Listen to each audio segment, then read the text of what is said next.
it's pretty pretty trolly right now in my opinion. It's really hard to get a good read on things because games, people just like AFK for no reason at like 5 minutes. It's been pretty rough to have a serious game.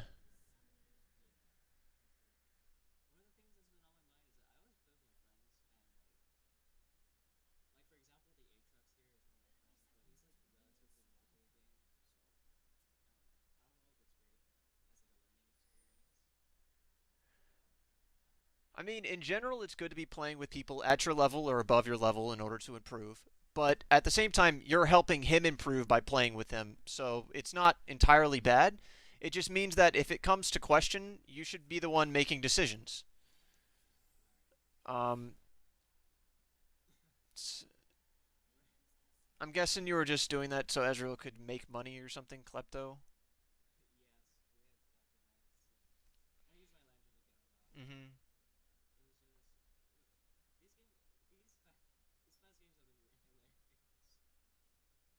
Okay.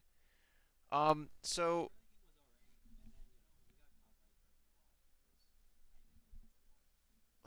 then you already know one of your problems.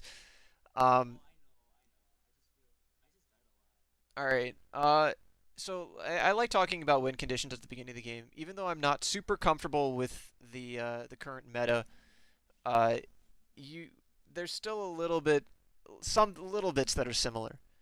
I still don't know how strong 80 carries are. The enemy team doesn't have an assassin, so they don't have that ridiculousness. Unless Jarvan built assassin, he might have. Um, but their team has really good siege and really good wave clear to counter siege. So if you ever get into an ARAM situation, your team's going to fall behind. You really don't want to be grouping onto towers because with the Ziggs, you'll never be able to get anything. With their engage potential and their siege potential, they can get stuff from you guys. You onto the Twitch. That's it. And then whenever I finish this, I always upload it to a YouTube now because the Twitch deletes VODs. So if you're curious, the link to the YouTube's at the bottom of the Twitch stream. Uh, but your team has pretty okay split push with Teemo, and your Ezreal and Thresh actually has pretty good split push too because you guys can get out of most situations. Um, and the Talia has a lot of roam. So ideally, you guys are going to be looking to be trying to split against their team. The trick to that is to make sure the Jarvan is not ahead. The Jarvan is the one condition that's going to dick your split pushes. And that means that early game, you want to be playing more or less safe and just sustaining. And by early game, I mean the threat windows for bot lane, because that's what you care about. The threat window for bot lane is like 6 minutes to 8 minutes. That's pretty much it. It's really easy to play bot lane as long as you don't get cheesed. 6 minutes to 8 minutes is pretty much all that bottom lane has to worry about. And then after that, you need to be setting up so your team can split push. You didn't need to do that extra walk.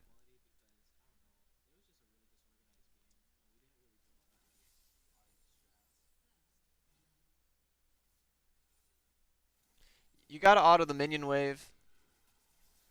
It's a pretty minor thing, but since you didn't start Flay, it's not like you're charging up your Flay attack, and you're giving them the possibility of getting level 2 first when you could. Right now, you don't have any abilities really to help this push, and you're just holding your auto attacks. You want to use your auto attacks here, and even if you're auto attacking the enemy, like look at you have full health when you're popping your relic. If you have full health when you're popping your relic, you're not using the item to its fullest. You know, like her item gives her extra damage every time she trades. Yours heals you. So basically that means both of you should be the ones trading. Oh my. And then you let your Ezreal go in alone.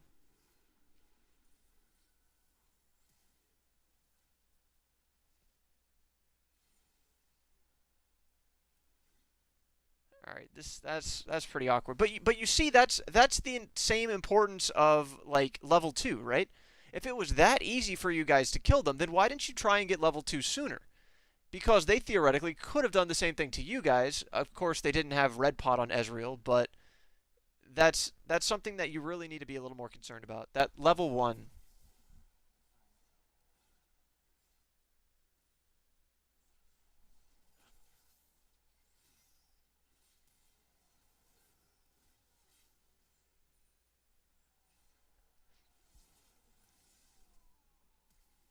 Oh, I would not have flashed for that. I know you got a kill, but the odds of you getting killed there yourself were pretty high. And remember, I told you your one situation that you didn't really want was the Jarvan getting fed. Because the Jarvan gets fed, then you're not going to be able to like be anywhere in the jungle. So that means that way he can just go into a lane, kill someone, then go back into his jungle where you can't see him and can't ward, and then rotate to the next lane and kill that person. And he's already come and killed you guys, and that wasn't a very standard clear, but it was one point in time where you could kind of start guessing. I'm real quick to review like my timers that I always talk about. If you don't if you don't see any jungler showing up here 3 to like 4 minutes, you know that he's going to be going bottom lane because he's probably going to recall after that. He's going to do his red buff and then recall. That's what most junglers would do after the yeah. But apparently he didn't even do his red buff. He took your junglers. What happened there? Yeah, he didn't even do his red buff. Okay. So I don't actually know why he's down here this early. Yeah.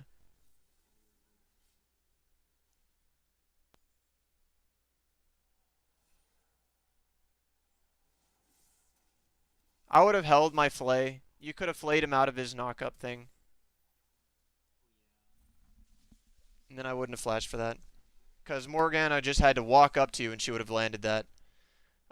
But yeah, I wouldn't have expected the Jarvan to be down there. Whenever I was looking at the clock, I thought it was too early, so that's fine to die to him there.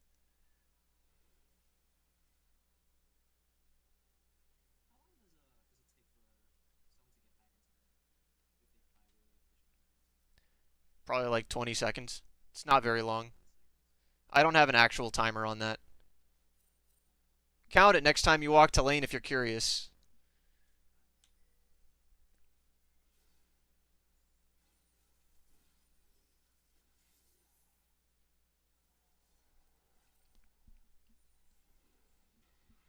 I do not like how your first item back is this thing. Do not buy that your first recall. That means you have enough money for Sightstone and you're opting for cooldown reduction instead of wards. That's not good. That's not good.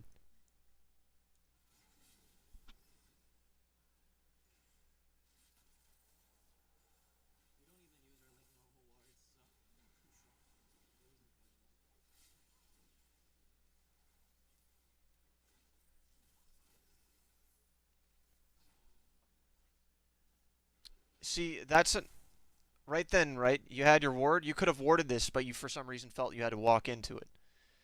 And that whole time while you were running away, right? A ward here and a ward here would help a lot. And you flay the Caitlyn in to start. You're really not thinking about peeling at all. You're thinking about kills.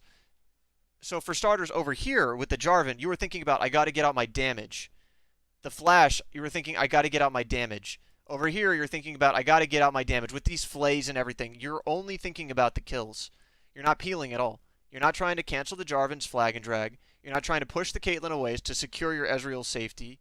You're actually pulling the Caitlyn closer, and then you miss your hook because you flayed her into the minion wave. Do you see what you do here? You flay her into the minion wave. And if she had netted the other direction, Ezreal would have been dead.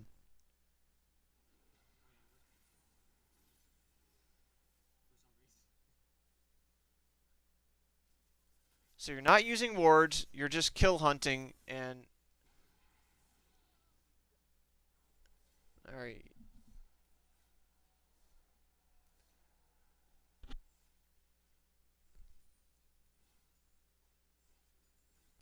This is a really bloody game. Looking at the bottom part of it, oh my god, you guys just die so much.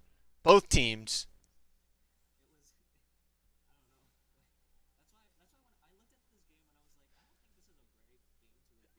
look right.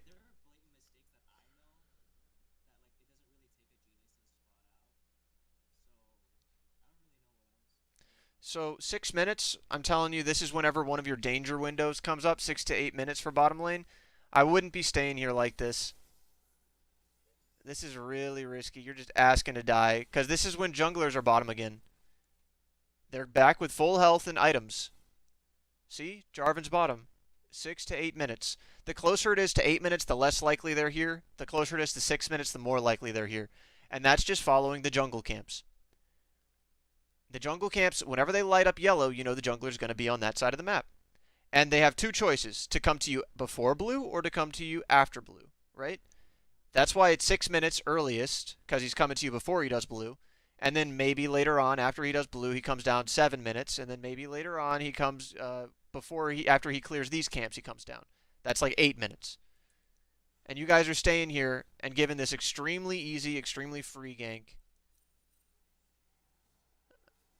You should die here.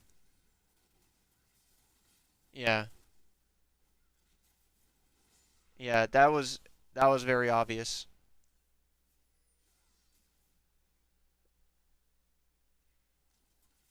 And if you're trying to think whenever you're playing in lane, you're like, okay, I'm playing aggressive because I have this advantage and I want to use it.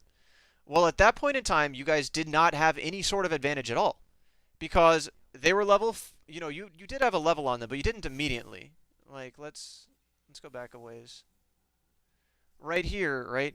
You're level 5 to okay, level 3. Maybe you did have a little bit of an advantage here level-wise. But I would argue that you don't really have an advantage still because they were able to shop. They do have items on you guys. Not a lot, but they do have some things.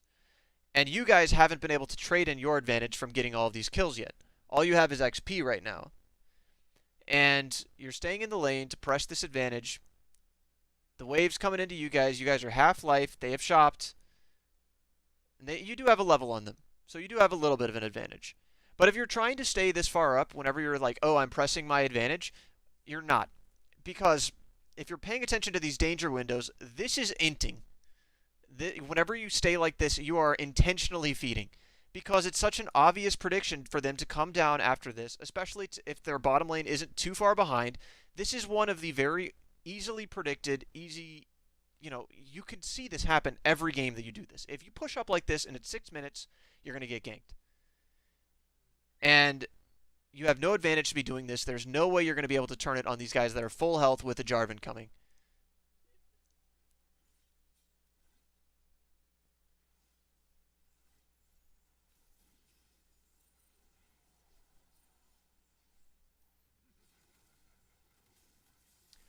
That was a good idea. You missed your lantern on him, though. I don't even know if it would have mattered. I think you would have needed your flash here. See, if you had flash, he took the lantern, you flash over this wall, you're safe. Now all of a sudden, that one kill you got earlier, right? Thresh, 300 gold, which you spent on a Kindle gem. Um, you could have used your flash over here and saved 2 lives and possibly, Dragon, let you stay in lane maybe to prevent them from taking a tower.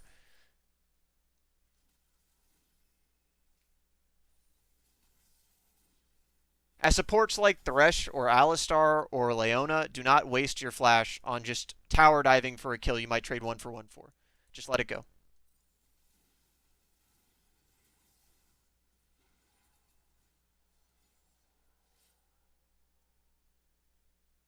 And I would stay on the minions. You don't need to force them off that hard.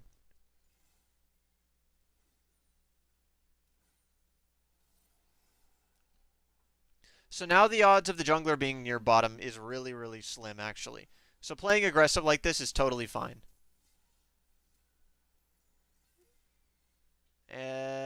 Miscommunication, I guess? Yeah, miscommunication.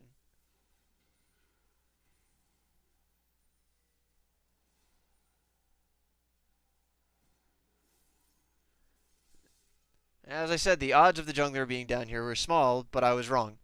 And one of the things you could do about that to see where the jungler is if you have those wards, using them. And you have a pink ward you haven't put down. If you guys are extending like this, it's easy to just put your pink ward here.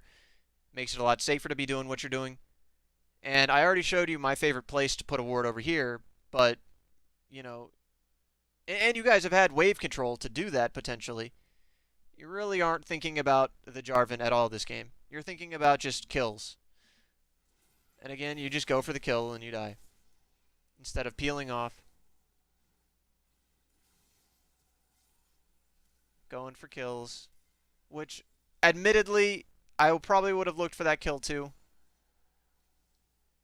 Staying for kills when the Ezreal's super duper low. You're not going to be able to dive this easily. And then there's nothing you guys can do because you're dead. No vision on the Jarvan.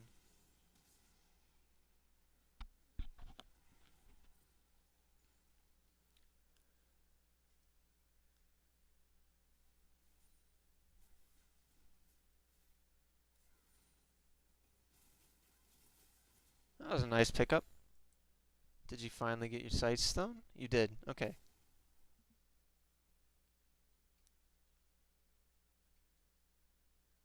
Alright, that's a good ward. And that's a good ward. I like it. I like it. That's exactly what you needed to do. Literally do that. Do that like 4 minutes ago. Whenever you had all of that gold, you know, do that 4 minutes ago. Before they ganked you bottom at 6 minutes. That was such an easy thing for you to have done to secure your lane. But now you're doing it. And it's a great thing to do now. It's a great thing to do now. That was exactly where you wanted these wards. Exactly where you wanted these wards. If you had a roaming mid laner like Talia, I actually would have put a pink ward somewhere around here instead of over here because you already have your gank path secured with this, right? And you already have the Jarvan gank path secured with this and this. So this ward is now redundant at this point. This ward was for earlier. But what you can do is you can set it up for your Talia to roam. If you have a pink ward over here, her standard roaming path is to come down this way, right? And then wall the rest of the way over. So you could either have pinked this bush to give her some of her roaming potential, or you could have pinked this bush. But pinking over here, this is redundant because you've already warded up here, you've already warded here, and you've already got your gank path.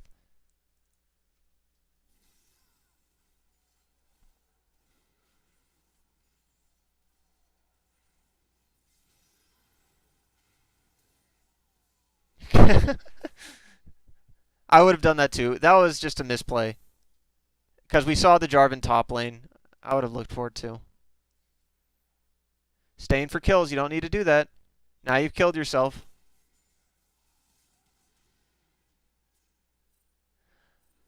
That kill hunting, man. He's so thirsty.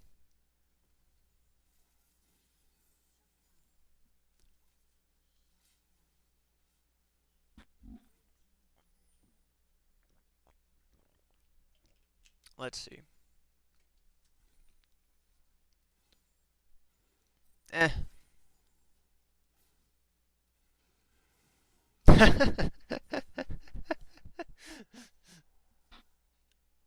Nothing you really can do about that. AD's gonna do what AD's gonna do, right?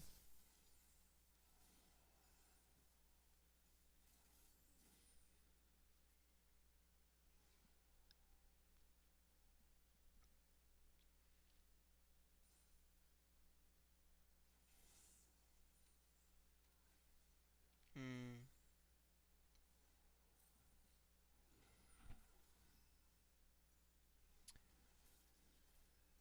Uh, does he have passive? How do I check if he has passive?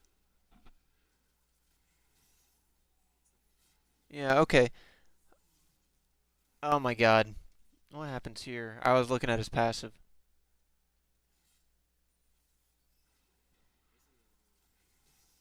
And then you hook the minion. Oh my god, no.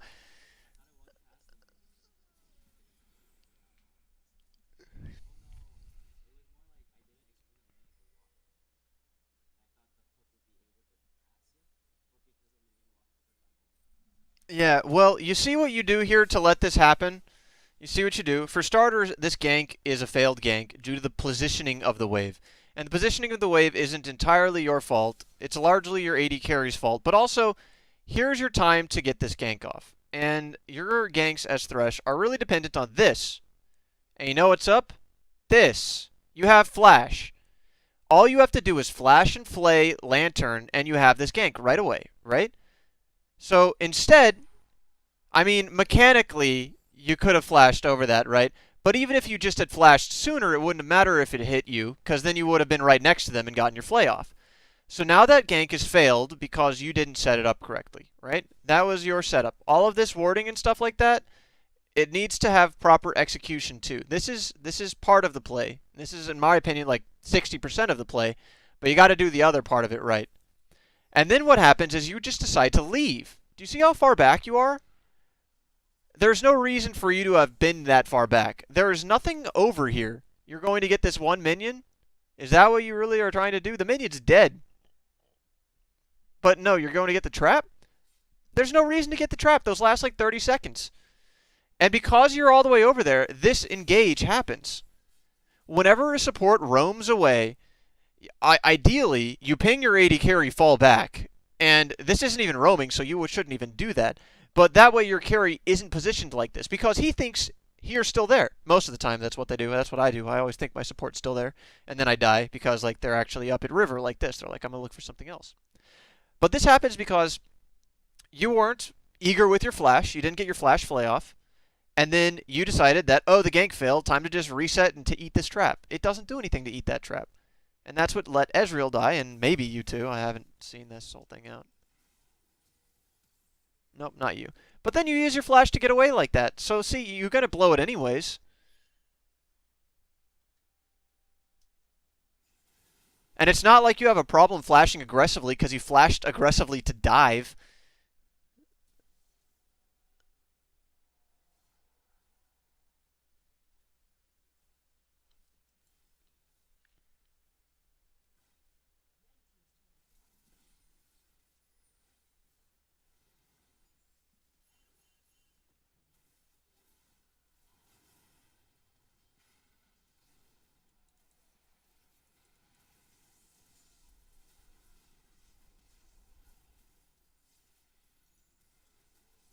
Ugh. That's not good at all. It's going to be tough now.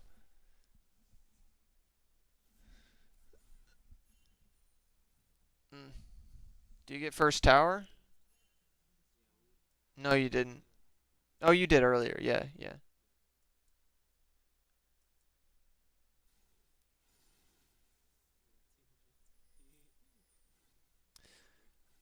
So it seems like you're really valuing CDR. I I don't know how important that should really be for you. It's a really good thing to have, but you're not playing shielding support or a healing support. You're playing an engage support. And if you miss your flash flay or something like that, it doesn't matter if you have CDR, you're going to die. And if you miss a hook, waiting an extra 1 second usually doesn't make a big difference. You're just going to look for your next window to engage. I don't think that rushing these two items, like these are your first two items that you build, right? That's not necessary. In a lane like this, you could be looking to get Locket early, right? Because a lot of magic damage has been hitting your Ezreal. And, you know, if they try and chase him down, you could be looking to shield them because you got your active. There's no reason to be rushing CDR like this. And the shoes I would be looking even to get to Merc Treads this game. Because they got the Morgana snare that you should be eating. Like, if it's going to hit you or the Ezreal, hit you. And you're the, like, tank of your team, because look at what the fuck this guy's building. This guy's got the sated thing. So he's going to be just doing damage. You're the tank. So that means you got to eat that thing if it's coming at your team. And even though that's the only thing they have, I'd still be looking to get it for the magic resistant tenacity. You can eat your traps, walk into those. You can eat the Morgana snare. You can even eat the some of the Zig slows.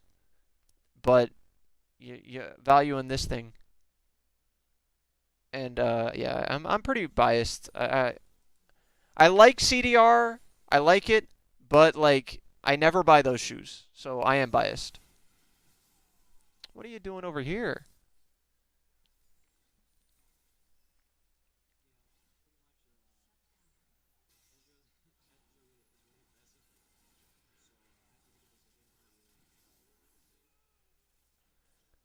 Oh my. It was a good hook. It was a good hook. It just didn't play out very well.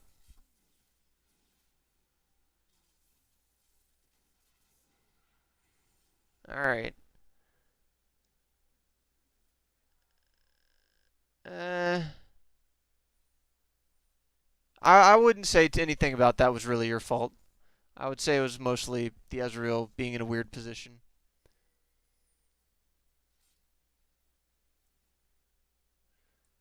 And notice though,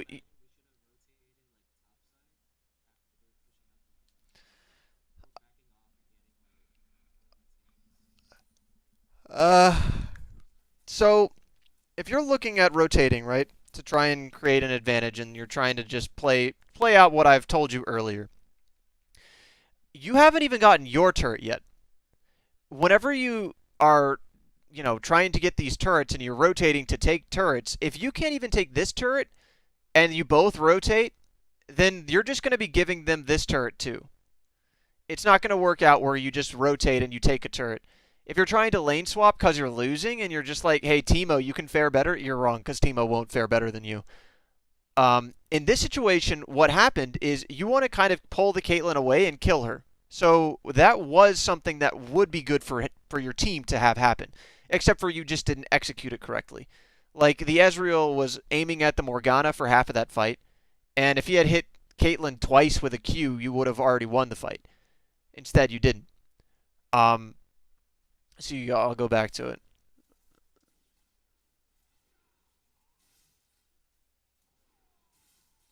I lovely Ezreal death noises. So like he's over here, he's by himself, he's pretty extended. He's aiming at minions, now he's aiming at Morgana. See up here at Morgana. He walks in, he doesn't do anything. Yeah, see? He's not he misplayed that. But the idea would be if you get these kills off, then you're going to be able to finish this turret off. Once you finish this turret off, you've finished bottom lane with what you want to do this early in the game. After you had taken this turret, you would probably want to get this wave pushing and then get a pick in here. Ziggs is going to wave clear really well, but as soon as the team starts grouping, so for example, you come middle, the Morgana will start coming middle, and then Ezreal can kill her in the jungle. And then after you have set up that advantage, you can probably dive or something. But if you also look at it, see the mid turret's down. If you also took this turret down, how easy would it be to come behind this Ziggs? The way he's playing now, he's not respecting that you guys have killed this turret. It would be really easy to roam on him like this. But whenever you still have your turret up to try and rotate because you think you're going to get the turret up here, that doesn't make any sense. You want to control this wave, and since you have a heavy burst lane with Ezreal and Thresh, you should be looking for the kill on this. Caitlyn does not do well on all ins. The reason that you lost this fight is because Ezreal probably did not Q 3 times on the Caitlyn when he could have / should have. He also stopped auto-attacking as soon as he hit that trap, which I'm pretty sure that's not the effect of a trap. I'm pretty sure you can still auto-attack.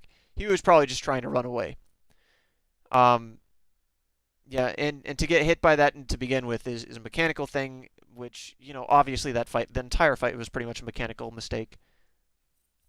But that was what you wanted to do.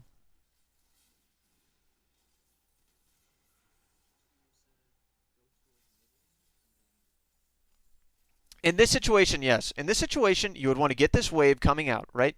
And after you have taken this turret, you would have the wave probably around here. Then you guys would want to be going mid, because the next thing that you guys can do is force a pick off of this area. You would get vision over here, probably a pink ward somewhere around here, and that way, whenever they rotate this way, you can kill them. And if they don't rotate this way, but the Ziggs is fucking pushed like this, you just kill the Ziggs and you push anyways. The idea is to rotate around here to get a kill. Because you are a heavy burst lane, a terrible siege lane, because they have all of this wave clear. The only way you're going to get stuff is using your burst and pick. And the way you set up for that is by getting a wave going out and rotating between that and forcing them to rotate where they don't have vision. Or you could just get the Ziggs that's being really disrespectful and up here.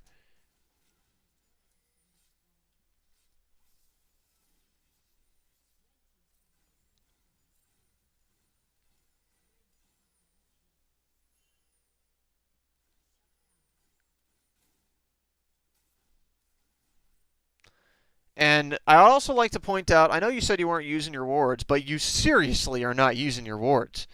This is one of the only times you're probably going to be on top side of the map. You still have 4 of these wards, and you just passed where Baron's spawning at 19 minutes. That tells you something, right? You drop a fucking ward. You're around here, do it. I don't know why necessarily you're up here. It's not bad. It's not good. It's like Ezreal can handle himself. It's just you chose to be top lane. But if you're up there, drop a ward. You're not using your wards at all. And you said that you weren't, and that means you're at least aware of it. But being aware of it obviously isn't enough because you still have 4 wards, which means you're just not using them. You used 1. Where did you put that 1? You probably put it to secure a kill up here. Yeah, that's yours, isn't it? That's not going to do anything for you later. Yeah, this whole game you just playing so thirsty. You're hunting these kills everywhere. The only reason you were top was to get that kill. Because, there wasn't an objective to get. You were just getting a kill. The reason you then ran down here was to look for kills. Kills don't win games, man. Kills do not win games.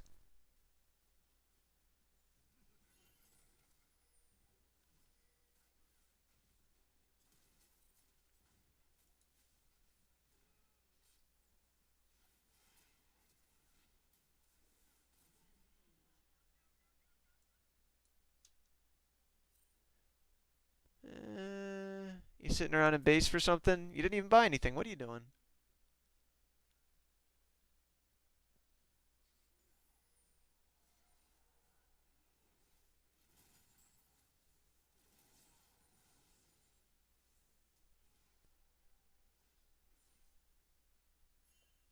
You don't need to chase that kill down. Are you chasing the kill? Are you getting a ward? So, okay, this ward was just placed. What's the ward that you just placed gonna tell you that the other ward won't? Like, nothing. So you don't need this ward over here. If you're hunting the gangplank, that's the only reason you warded this, to see if he was recalling there. You don't need this ward.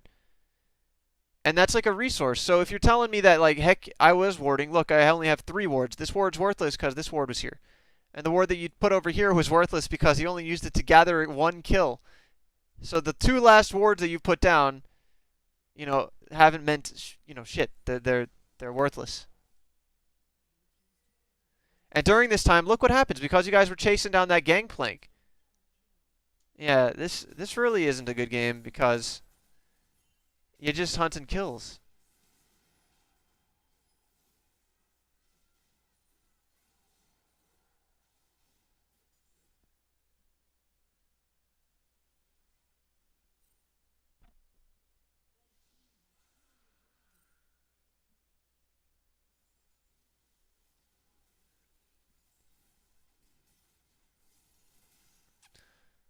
And look what you're doing. You're trying to 1v1 the gangplank. Come on, man. Come on. There's really nothing more I can say. The whole problem this game, at this point, no wonder it's so bloody. It's because you guys just chase kills for no reason and don't get objectives.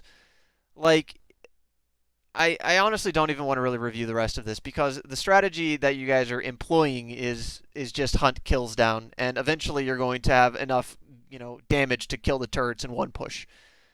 And if that's not what happened, then, that's what you guys are playing like now. Your early game, you weren't standing near your carry. You walked back to this trap for that one gank. You weren't respecting the 6-minute timer. The time you were ganked at 3.5 minutes, I don't think I would have predicted that. You're really shy with your flash on that gank that you needed to force, and then you're really liberal with it later, so I don't know why you decide to do it sometimes and not others. The more guaranteed time... No, I meant whenever your Aatrox was ganking for you guys, and you were walking up, you did not flash flay. It's a really easy mechanic, and you did not do that.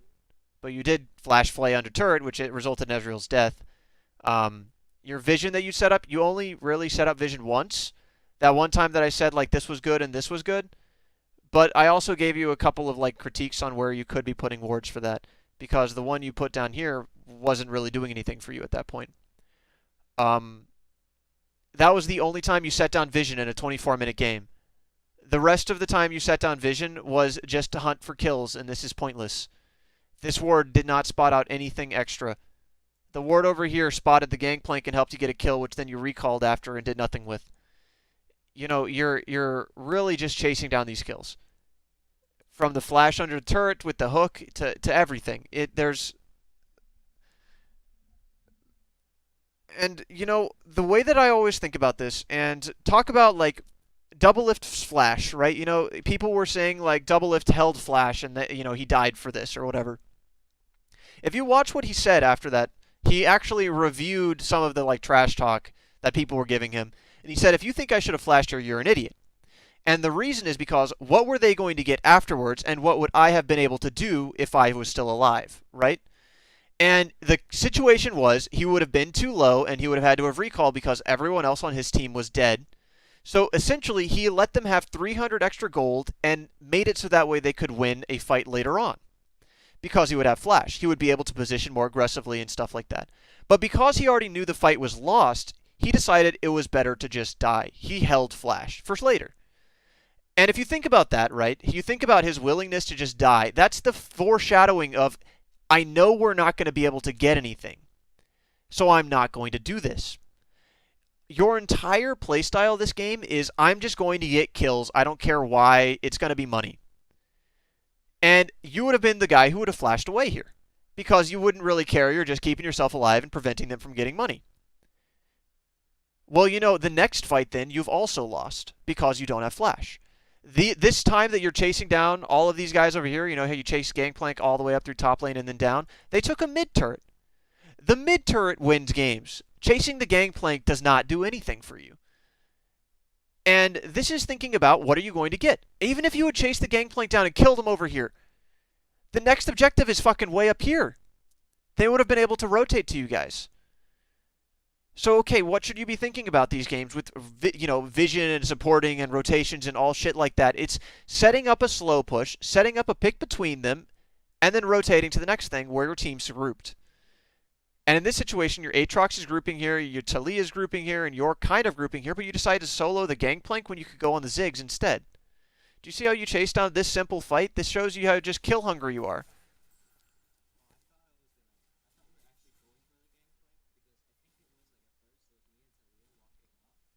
But as soon as they turn away, though, you don't chase the Gangplank.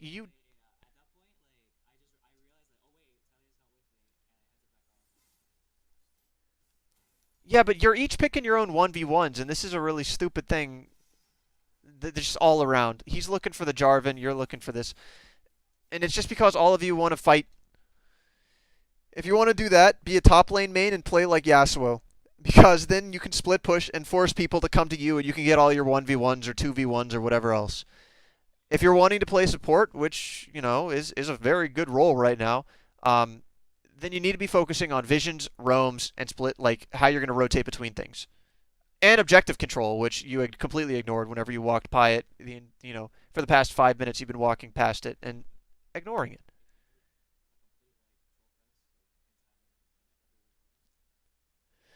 There's there's a little bit you can say about that, like yes, but your playstyle this game, even if the team is trolling, your playstyle is also trolling. And like if you were serious this game, you wouldn't have chased the Gangplank all the way around here. You would have set up Vision earlier and not rushed Kendall Jim. You would have, set up roams on the Ziggs when he was super fucking extended for no reason, and then you could have just gotten the free kill on him. You would have maybe even put a pink over here to get the Aatrox to gank mid lane while the Ziggs was pushing. Yeah, a lot of problems this game. Uh, Also, I don't know what runes you like are good right now. Just to tell you a little bit about my bias, I actually think the inspiration tree is pretty much ass, including Klepto. I think that it's bad. Um, and I don't know if that's your secondary tree, but I notice you don't have zombie wards, and I think zombie wards are just fucking busted. Whenever you go around and you ward with zombie wards, if you put them in a bush, they give you like 5 minutes of vision. It's insane. And it's really worthwhile. It's really worthwhile to take zombie wards. And if you're delaying your sightstone like you're doing, I'm not telling you to do that. I would prefer an early sightstone. It makes your lane a lot safer too, because if you ward this and they can't ever get to it and your ward dies and becomes a zombie ward, by yourself, you can always keep this bush by river warded by yourself. And that's the power of just one mastery, right? So if your team's not helping you with vision, which, can I can argue that they are, you got some help over here. Um, then it's a really, really, really excellent mastery. And the lower in rating you are, the more important I think that mastery is. Uh, the resolve tree as your primary, I think is pretty good. I'm not saying don't do that, but like as a secondary tree, I just think zombie wards are amazing. Uh, so try that out. If it doesn't work for you, then whatever. I mean, they're emphasizing preference this season, but I really do think it's good. Uh, that's really all I've got for you though.